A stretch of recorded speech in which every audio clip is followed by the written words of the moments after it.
Sabutin kung ang sarang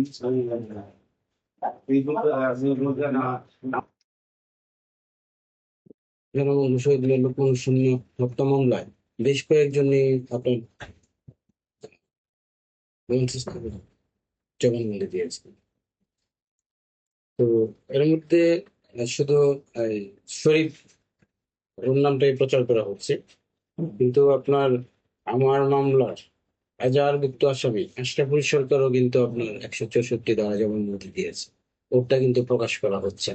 আমি বাদী হিসেবে এই 164 কপি চেয়েছি, আমাকে দেওয়া হয় নাই। আমি লিখিতভাবে দরখাস্ত করেছি চিফ জুডিশিয়াল ম্যাজিস্ট্রেটের কাছে, তখনও তারপরেও আমাকে এই 164 কোনো তথ্যই দেওয়া হয়। শরীফকে জড়িয়ে যদি চার্জশিট দেওয়া হয় তাহলে এটা আমি বলবো যে এটা আবার একটি জজ মিয়াটে নাটক আমাদের বাংলাদেশে হয়েছিল, আবার সেরকম একটি নাটকের আবির্ভাব হতে যাচ্ছে।